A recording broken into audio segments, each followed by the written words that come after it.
Makulit siya, ha? Okay, pinakikilala po sa inyo para magbigay ng kanyang mensahe ang ating magbabalik na Yorme Isko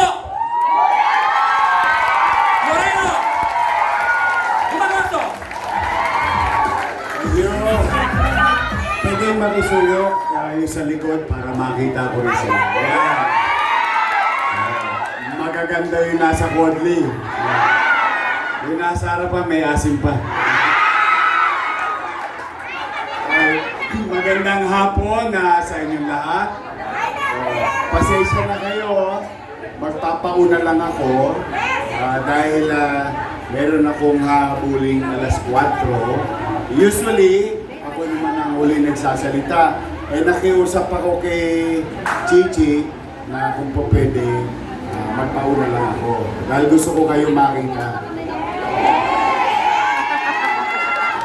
Mukhang marami ritong pangsinigang kayo, nakasama ko noong 1998. Kay Lito at Jessa. At alam niyo ba sino ang kasama ko nangangampanya sa District 1? Si Chichi at Jessa. Kasi destinado siya doon sa District 1. Chef, maganda pa yan. Guest lang dati yan kay Vice Mayor. Yeah. But alam ko, kayo, battle tested. Sanay na kayo sa maraming laban.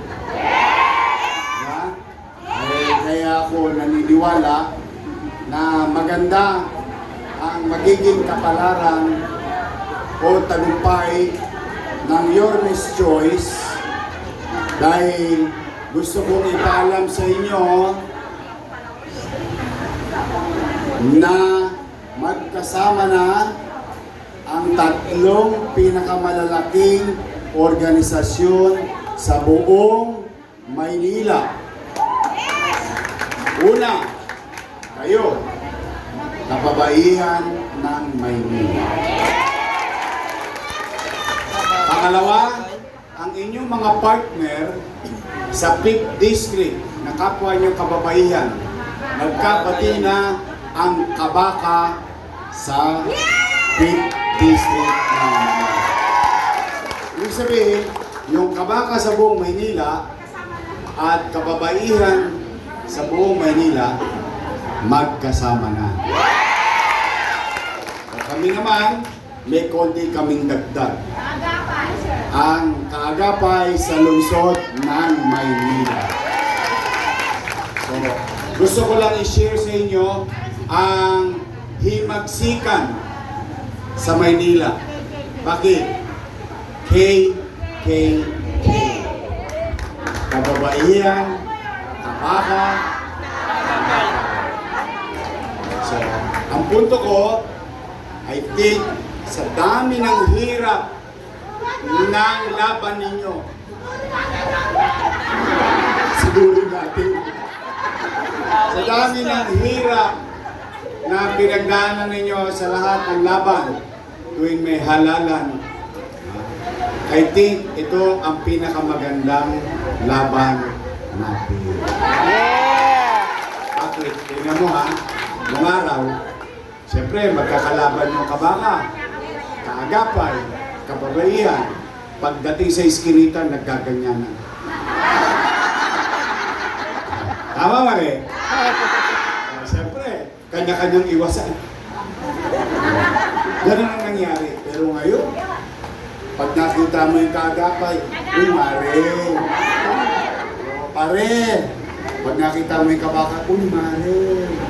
Uy, pare. So the point is, malaking bagay na nagkabati-bati, nagkasama-sama, tungo kanino? Sa lungsod ng Maynila at mamamayan nito. Kami ay instrumento lang na makapagbigay ng pagbabago sa katayuan ng tao. Ang malaking bahagi nito ay tulong ng mamamayan mismo para kami magtagumpay. Uulitin ko, kayo sanay na sa gera. Sanay na sa init ng araw. Sa puyat. Tosgas pa kayo minsan. Abonado pa. Minsan tubig na lang. Katalo na. Tama mali. Mahirap talaga mangampanya. Napakahirap. Lahat ng sakripisyo inaabot ng mga tagapagkampanya. Pero, tatandaan ninyo, ito'y hindi nyo ginagawa para sa amin. Ginagawa niya para sa anak niyo. Bakit? Kasi yung iba rito, konti na lang ang birthday. Ouch! Diba, real talk? Oo. Ang ibig ko sabihin, sa ayaw at sa gusto natin, magpapantay ang paan natin. Una-una lang yan. Ang isa puso ninyo, ang isa isip ninyo,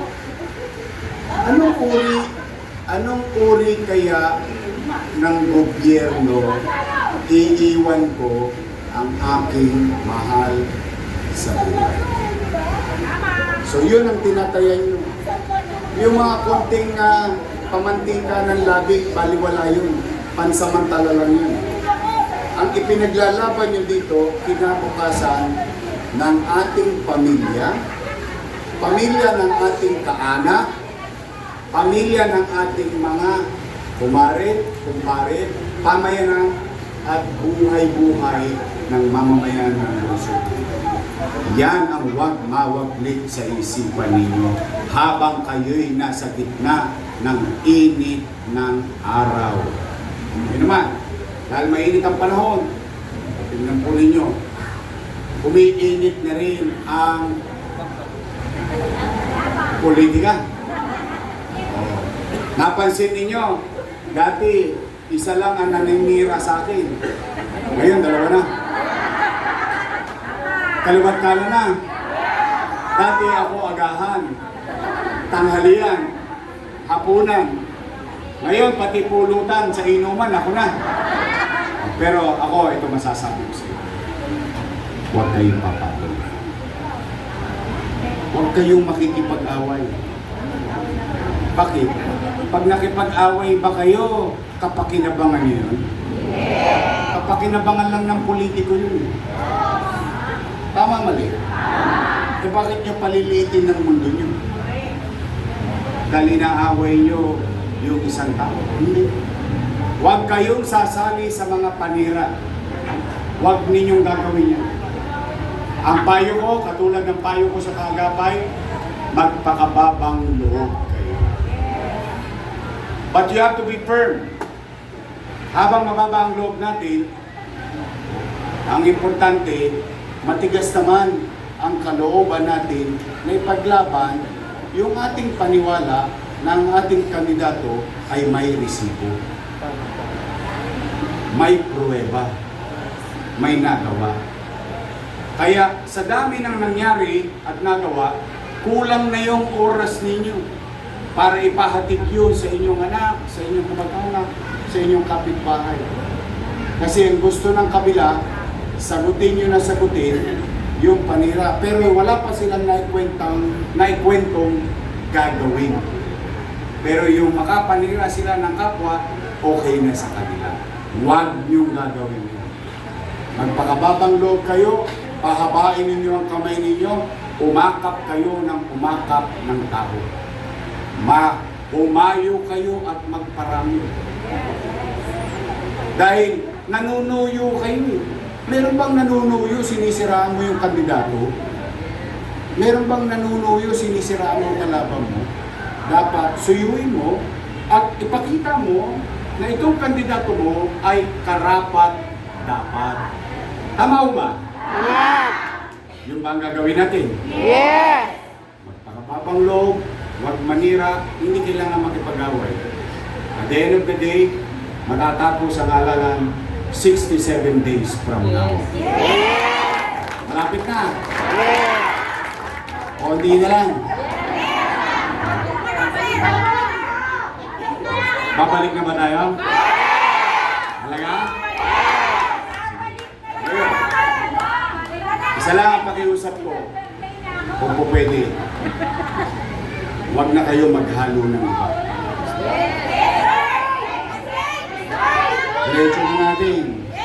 Yorme's choice. Total, hindi naman nila pwedeng itanggi ng kabila. Basta tayo, tinulungan natin sila para magtagumpay sila sa kanilang political career. Ngayon, kung tayo nakatulong at hindi tayo nilingon dahil tumigas na ang leeg nila, wala naman tayo magagawa doon. Basta tayo nakatulong. And we move on with our lives. Tama? Para syota lang yan eh. Hiniwalayan ka, o hanap mo ulit ang bagong boyfriend. Tama ba? Kita nyo nga ngayon, may mga asawa na kayo. Di ba? Ang point ko is, we have to move on.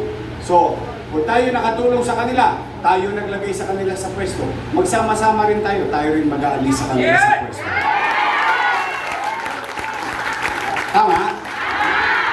Make sense? Yes, because I believe, naniniwala ako sa kakayanan ninyo.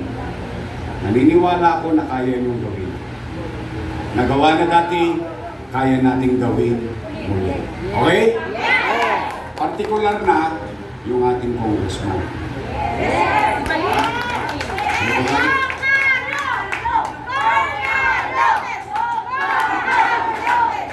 Total, nakatulong naman ako sa dati. Yung nakaupo, hindi naman pwedeng kubli yun. Okay na ako, masaya na ako. Naging bahagi ako ng tagumpay niya. Nandiyan na yan, we move on. Sino ang kandidato natin niya? Carlo Lopez. Tama? O, uwi na. Yun na yan. Simple lang. Kasi ayaw ko kayong magkaroon ng kaaway. Ayaw ko kayong magkaroon ng kagalit dahil lang sa mga katulad namin politiko. Because minsan-minsan lang namin kayo makikita. Ang iniwan pa namin sa inyo, pait. Ang iniwan pa namin sa inyo, bitterness mo. Maging masaya tayo. Ipagpasalamat natin sa Diyos. Sabi, kalain ninyo, nabuhay tayo. Nung pandemya, lahat tayo kinakabahan. Pati sa loob ng bahay, kinakabahan tayo. May umaching lang, haching, ay may COVID, may COVID. Tamang hinala tayo. Tama ba? Pero, at least, kayo kayo na mga nangabuhay dito. Tayo, buhay tayo lahat. Ibig sabihin, tayo na lang ang testigo ng pandemya. Dahil yung iba, sumakabilang buhay ko, talagang nempasok. Ibaga tayo na lang, nandito, testigo. Tayo, testigo. Kaya nating sabihin, kanino man, sa mga mahal natin sa buhay, nung pandemya, walang nagutom sa lungsod ng walong buwan. Nung pandemya, natatakot ang nanay, natatakot ang tatay. Paano ang pag-aaral ng kanyang anak? Ano nangyari? Sa Maynila, may tablet ang estudyante. Sa Maynila, hindi lang may tablet ang estudyante, libre pa internet. Tama mali? Tosgas ang gobyerno ng Maynila. Libre ang magulang. Tama mali? Ang teacher may laptop. At hindi lang siya may laptop, may internet din siyang sagot ng lungsod ng Maynila. Tama mali? So madalit salita, suma total na itawid natin ang pag-aaral ng ating apo, ng ating anak noong pandemya. Tama? Yan lamang, iilang bagay ang naganap. Kung paano itinawid ng pamahalaang lungsod under my watch ang 2 milyong Manileño noong panahon ng pandemya. Ngayon, maraming magbibida-bida. Akap dito, AX doon, bigas dito, bigas doon, dilata rito, dilata roon. Ang una natin tatanong sa sarili natin, nasaan kayo nung pandemya? Pangalawa natin tatanong, ay, Yorme, pwede ko bang tanggapin? Sagot ni Yorme, kunin nyo, sayang din yun. Maisasain nyo rin yung 5 kilong bigas. Tama ba? may isang bulig pa. Di ba? May bigas ka na, may ulam ka pa. Pag pumunta ka naman doon sa kabila, may dilata pa. Tama, mali? Kunin nyo. Kasi ang paniwala ko, matalino ang mga taga-lungsod ng Maynila. I believe in you. Kaya, ngayon, magkakasama-sama na tayo. Mas matindi, mas lumakas, mas lumaki. Kaya, huwag na tayong hiwa-hiwalay. Huwag na kayong mag-alis ng rekado sa pakpit. Dahil ito na yung pakpit. Pag inalis yung kalabasa dyan, hindi na pakbit. Pag inalis nyo sitaw yan, hindi na pakbit. Tama, mali? Kaya isang mo tayo. Straight, your best choice. Kasi dalawa lang naman ang pagpipilian. Tama, mali? Yung isa, your best choice. Matamis. Yung isa naman, ladies choice. Ano kayo may sabi nun? Ganun lang. Ha? So, maasahan ba namin ni Chi? Maasahan ba namin ni Carlo Lopez? At nandito mga kusyal natin, Bolong si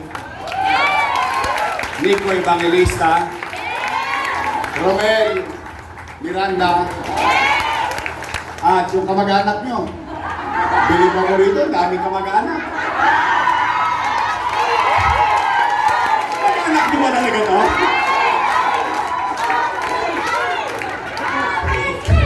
Nangaagaw ng kamag-anak eh. Awi siya. At yung isa natin kasama, Robbie Ong. So, kompleto na. Kompleto na. Kompleto na. Kompleto na eh. Parang sinasabi mo ganyan. Ano yan? Nangongo na. Ha? Kompleto na ba? Huwag nyo kakalimutan. Lagi itong nangongona. O ano sa Tagalog ng number 1? Okay, may sabi niyan. Ang ating kaibigan kapats ko, Edward Tan. Ang ating congressman, ibabalik natin, Congressman Carlo Lopez. Yung vice mayor ko, may asim pa. Mukha lang 19 niya. Naintindihan niyo rin. Ka-quarrents na yun. Siya, aral sa ama niya. Yung ama niya itinaguyod ninyo. Nakaraos. Naging magaling din vice mayor. Presiding officer. Siya, graduate ng LaSalle Political Science. So alam niya ang trabaho ng gobyerno. Tama, mali? Kung siya graduate ng LaSalle, like ko siya. Ako, graduate ng Ateneo.